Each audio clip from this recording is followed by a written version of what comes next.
क्या बौदी, लाल चूड़ी पहनो ना। दीदी मंदिर ही तो जा रहे हैं, लाल चूड़ी क्यों चाहिए? तो क्या हुआ, सुहागिन हो लाल चूड़ी पहननी चाहिए। लो मैं अपनी देती हूँ। अरे अरे पहनो चलो। दूसरा हाथ दो।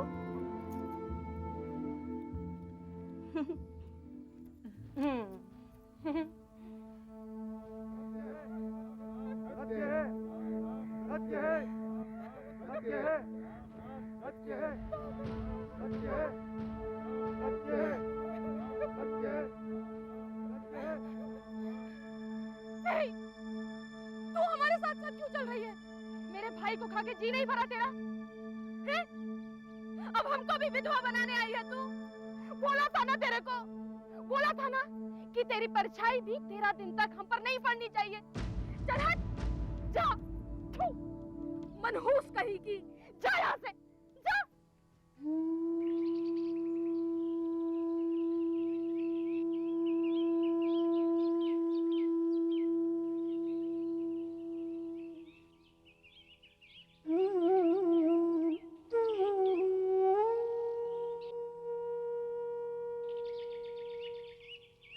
बौदी, बौदी चलो ना।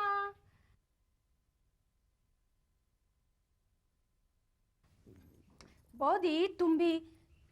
दादा, बौदी के बोलून ना हमेशा सबके पीछे चलती है। लगता है हमारे साले साहब को पीछे चलने वाली पत्नी पसंद है। अरे हमने कितनी बार कहा है इनको कि सबके साथ चला करो। अगर यूं ही पीछे पीछे चलती रही ना तो किसी दिन सबके पीछे ही रह जाओगी।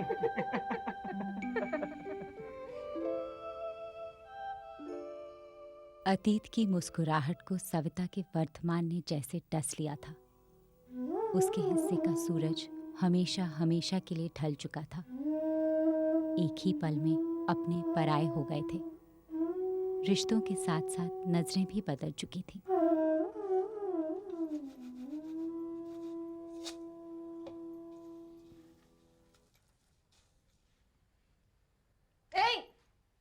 अंदर पाँव मत रखना, बाहर चल। दीदी बहुत भूख लगी है, कुछ खाने को दो ना। दादा को खा के पेट नहीं भरा तेरा? कितना खाएगी? अच्छा पानी दे दो। पानी दे दो? दहेज में कुआं लेके आई थी क्या? दीदी बहुत प्यास लगी है,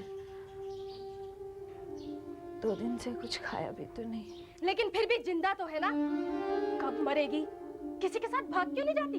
ऐसा मत बोलो दीदी, मैं तुम्हारे भाई की विधवा हूँ। इस घर को छोड़कर कहाँ जाऊंगी? सब समझती हूँ मैं। तेरी आंख इस घर पर है। हिस्सा चाहिए तुझे संपत्ति में, हैं? क्यों? अभी देती हूँ तुझे हिस्सा। चल हट।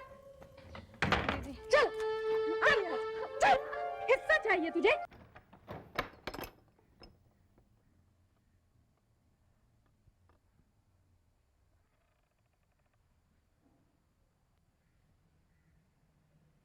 वो पूर्णिमा कहाँ है बौदी? कुछ बताकर नहीं गई जमाई बाबू।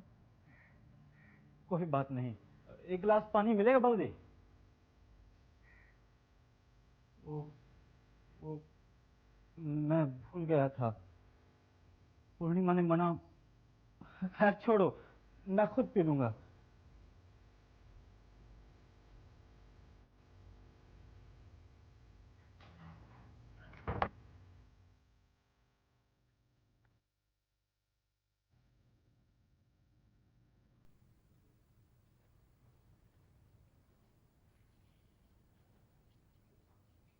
बौदी लो, खाना खा लो। मालूम है मुझे, ठीक से पेट भर खाना भी नहीं देती है पूर्णिमा तुमको। चलो खा लो जल्दी से, नहीं तो आ जाएगी वो। नहीं जमाई बाबू, दीदी को अच्छा नहीं लगेगा। तुम अभी भी उसके अच्छे के बारे में सोच रही हो, लेकिन मुझसे ये सब नहीं देखा जाता। चलो जल्दी से खा लो, तुम्हें दादा की सौगंध।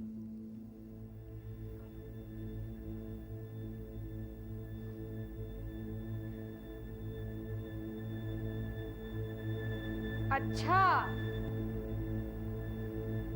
मैं थोड़ी देर के लिए बाहर क्या गई और यहाँ रासलीला शुरू हो गई। पूर्णिमा, वो बहुत ही भूखी थी इसलिए। और तुम भी तो भूखे थे, शरीर में आग लगी हुई थी ना। तुम इसे खाना खिलाकर इसे भोगना चाहते थे। दीदी, ऐसा लांछन न लगाइए मुझ पर। लांछन? मेरा ही घर बर्बाद करने के लिए चली थी। अब मैं तुझे एक पल के लिए भी यहाँ रहने नहीं दूंगी। निकल यहाँ से। पूर्णिमा, क्या कर रही हो तुम ये? तुम चुप रहो। मैं इस माचिस की तिल्ली को एक पल के लिए भी यहाँ नहीं रुकने दूंगी। निकल यहाँ से। चल निकल यहाँ से। निकल यहाँ से। मेरा घर बर्बाद करने के लिए चली है तू। सविता के साथ जो हो रहा था वो कोई नया नहीं था। सविता भी उन हजारों विधवाओं में से एक थी जिसे ना तो अपने अधिकारों का पता था और ना ही कानून की उन सुविधाओं का जिसके अंतर्गत संविधान ने विधवाओं को सामाजिक और आर्थिक सुरक्षा प्रदान की है। अज्ञानता की मिट्टी में शोषण का अंकुर फूट चुका था।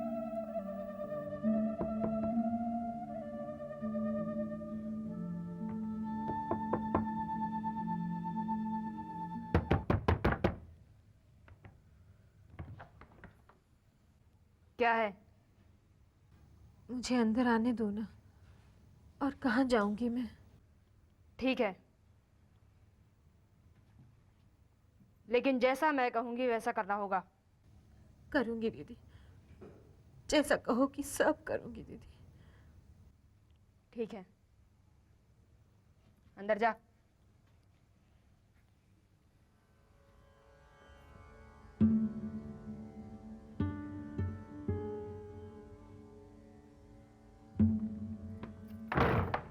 सविता को उस समय शायद पता नहीं था कि उसे अपने ही घर में रहने के लिए कितनी भारी कीमत चुकानी पड़ेगी। पूर्णिमा ने बड़ी चालाकी से कुछ पेपर्स में सविता का अंगूठा लगवा लिया। वो एक अंगूठा जिसने सविता की पूरी जिंदगी को अंधकार में डुबो दिया। सारी संपत्ति पे कब्जा जमाने के बाद भी पूर्णिमा को संतुष्टि नहीं हुई। उसे सविता का अस्तित्व ही घर में खटकने लगा था। आखिरकार उसने एक दिन सविता को एक स्थानीय विधवा आश्रम में छोड़ दिया।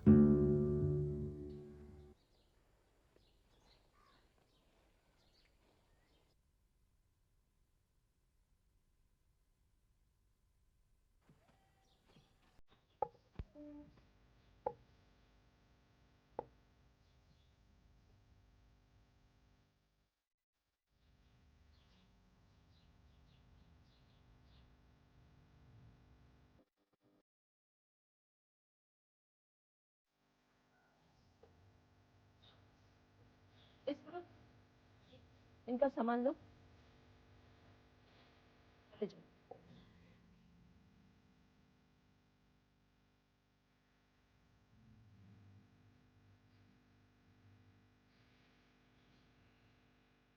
गोविंद बोलो हरि गोपाल बोलो, गोविंद बोलो हरि गोपाल बोलो, राधा रमण हरि गोपाल बोलो, राधा रमण हरि गोपाल बोलो, गोविंद बोलो हरि गोपाल बोलो, गोविंद बोलो हरि गोपाल बोलो। यहाँ बैठो सविता। गोविंद बोलो हरि गोपाल बोलो, गोविंद बोलो हरि गोपाल बोलो, राधा रमण हरि गोपाल बोलो, राधा रमण हरि गोपाल बोलो, गोविंद बोलो हरि गोपाल बोलो, गोविंद बोलो हरि गोपाल बोलो। आज सविता का पहला दिन है इस विधवा आश्रम में। विधवा आश्रम कहने को कमजोर और बेसहारा विधवाओं के लिए एक सुरक्षित ठिकाना, लेकिन हकीकत में एक ऐसा पिंजरा जिसका कोई दरवाजा बाहर नहीं खुलता। हवा और रोशनी जैसे यहाँ का रास्ता भूल चुकी हूँ। यहाँ जिंदगी के कोई लक्षण नजर नहीं आते। इनमें जाने कितनी विधवाएं ऐसी हैं जो अपना पूरा जीवन काटकर यही बूढ़ी हो चुकी हैं। और जाने कितनी ऐसी मासूम विधवाएं भी हैं जिनको इस आश्रम में आजीवन कारावास की सजा अभी काटनी है।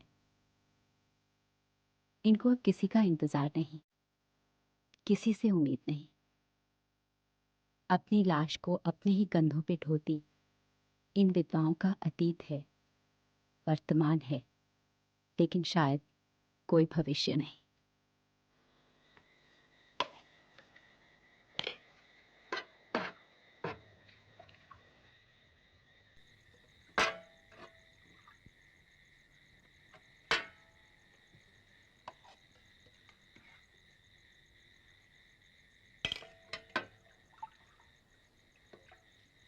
तेरी लाइन यहाँ नहीं, वहाँ। मगर चाची खाना तो यहाँ भी मिल रहा है। ये हम लोगों की लाइन है, हम लोग जो इस आश्रम पर ही नहीं बल्कि धरती पर भी बोझ है। कैसी बातें करती हो चाची, हम सबकी किस्मत तो एक ही है। एक नहीं है, अरे हम तुम्हारी तरह जवान थोड़े हैं। एक विधवा की जवानी क्या और बुढ़ापा क्या, सब बराबर है। यहाँ सब बराबर नहीं है। अभी अभी तो आई हो, धीरे धीरे सब समझ जाओगे। जाओ उधर खड़े हो जाओ। अरे सविता, तुम उधर क्यों खड़ी हो? इधर आओ, तुम्हारा खाना इधर है। तुम उधर क्या कर रही थी? इधर तुम्हारी उम्र की लड़कियां हैं, तुम इनके साथ रहा करो। उधर तो शमशान के अंचर पंचर हैं। अरे सुषमा, ये सविता है, तुम इसका ध्यान रखना। और सविता, किसी चीज की भी जरूरत हो तो मुझसे कहना, ठीक है?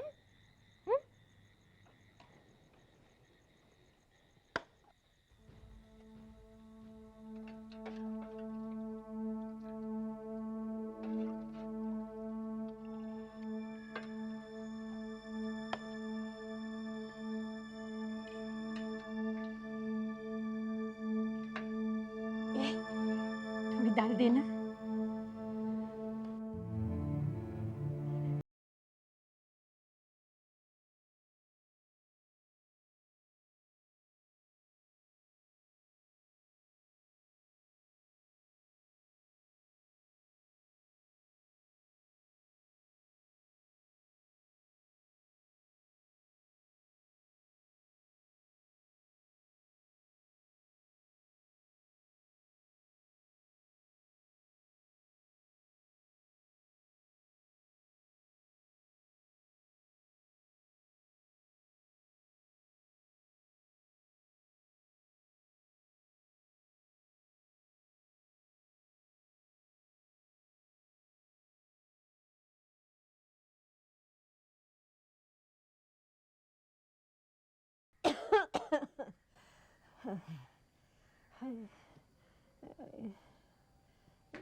अरे चाची, क्या हुआ? कुछ नहीं, कुछ नहीं। मुझे तो नहीं लगता कि आप... अरे, आपको तो बुखार है। मैं अभी जानकी मासी को बुलाती हूँ। रहने दे, कोई फायदा नहीं, अभी ठीक हो जाऊंगी। वैसे भी मुझे जाना है। कहाँ जा रही हो? भजन गाने। ऐसी हालत में भजन गाओगी तुम? भजन तो हर हालत में ही गाया जा सकता है पगली। मगर चाची, एक दिन भजन नहीं गाओगी तो कौन सा पाप लग जाएगा तुम्हें? पाप तो नहीं, लेकिन आज की रात भूखा जरूर रहना पड़ेगा। मतलब भजन नहीं गाओगी तो खाना नहीं मिलेगा? हाँ, क्योंकि यहाँ भजन के लिए भक्ति भाव नहीं, एक भूखा पेट होना जरूरी है।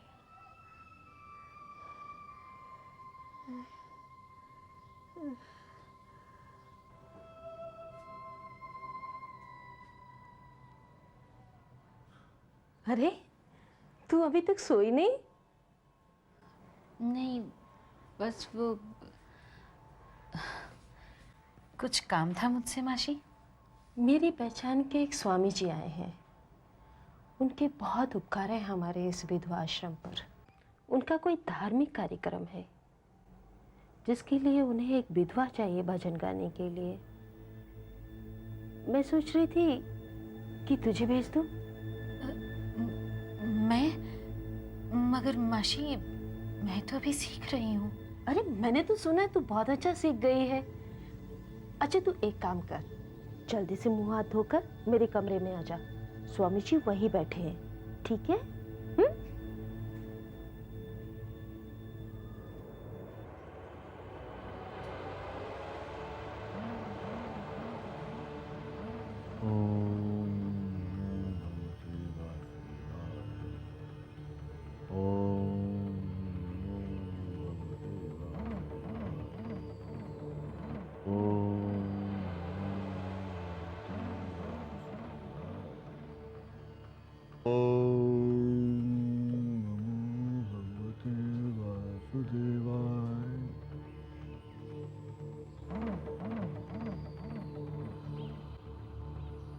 स्वामी जी आपका काम हो गया। किसे भेज रही है? नई लड़की है। नहीं, यदि कार्यक्रम के सुचारू रूप से संपन्न होने में कोई बाधा आई तो? कभी आई है जो अब आएगी? नहीं जानकी, इस समाज में हमारी बड़ी प्रतिष्ठा है। यदि कार्यक्रम सुचारू रूप से नहीं हुआ तो हमारी प्रतिष्ठा पर आंच आएगी। मुझ पे विश्वास है ना? तो ले जाइए बस। जानकी, तुम्हारे मुखारविंद से निकली हुई वाणी मेरे हृदय को पुलकित कर देती है। मन हवा में गुलाचे भरने लगता है।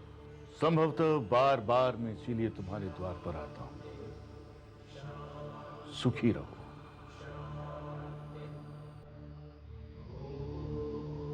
अरे सविता, ये स्वामी जी हैं, आओ छू इनके।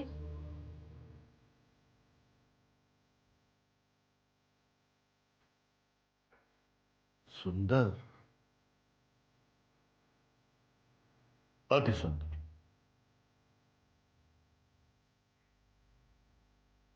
क्या तेजोमय, ऐसा प्रतीत होता है जैसे मुखमंडल पर साक्षात सूर्य देवता आकर विराजमान हो गए। कीर्तन का आनंद आएगा। स्वामी जी जल्दी कीजिए, आपके कार्यक्रम में कहीं देर ना हो जाए। जा बेटा जा। चलो बालिके।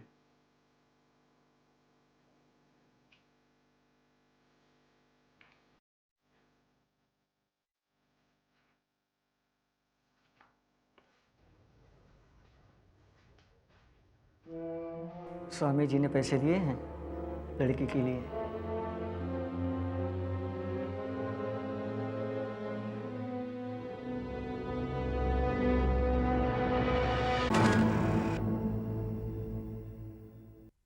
यह कैसी विडंबना है कि जिस परिवार में कल तक एक औरत को सम्मान और स्नेह की दृष्टि से देखा जाता था, अचानक उसके प्रति पूरे परिवार का दृष्टिकोण बदल जाता है। कल तक घर की लक्ष्मी माने जाने वाली बहू अचानक उन्हीं लोगों के लिए चुड़ैल और मनहूस बन जाती है। सविता अपने जीवन के इसी मोड़ पर पहुंच चुकी है।